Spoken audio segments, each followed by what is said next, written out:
Captain Mildred V. Leonard didn't set out to make history, but after earning her degree at West Virginia State University in education, she discovered jobs for African Americans were few and far between.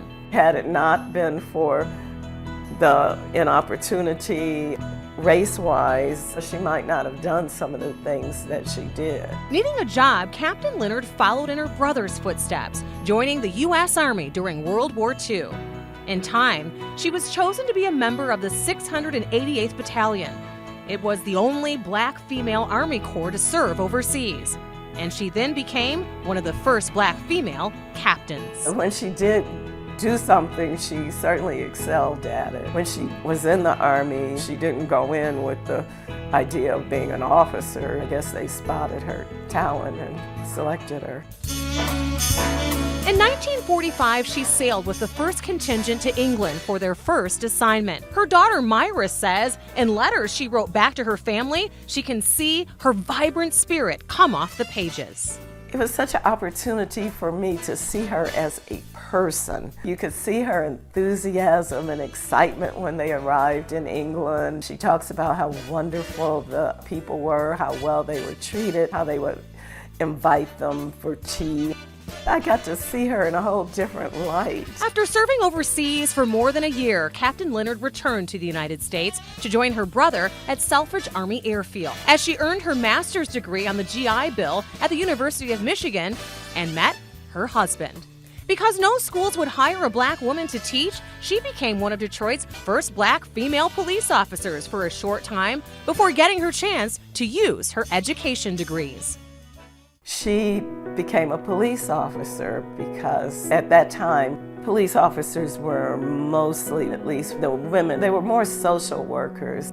She did that for a few years until Sputnik came along, and all of a sudden they needed math teachers. It was a big hysteria that Russia's getting ahead of us. So the Board of Education that had rejected her called her now and begged her to come.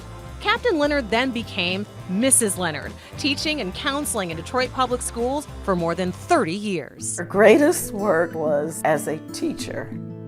I meet so many students that have told me how she changed their lives, how she helped them get in college. When I was teaching, parents of my students would find out I was Mrs. Leonard's daughter, and they just would tell me such wonderful stories, and so many of her students kept in touch until the very end. She made a big impact in a lot of people's lives that way. A student she made a major impact on was one within her own family. Mildred Leonard influenced her grandson, Sean Anderson, who was now known to the world as Big Sean, an award-winning rapper and recording artist. My grandma, she was an example of somebody who took full advantage of their situation, dedication, not just dedication to family, but dedication to love, to being righteous.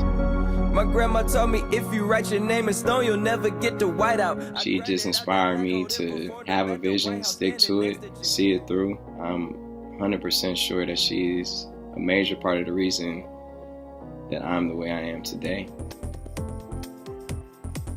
From being trailblazer in the Army to making history in the police force to being an influential teacher in Detroit public schools, she remained humble through it all.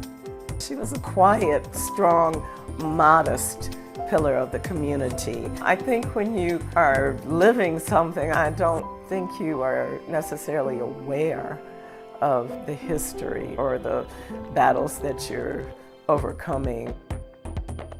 She was the person that was a great example of how human beings should live.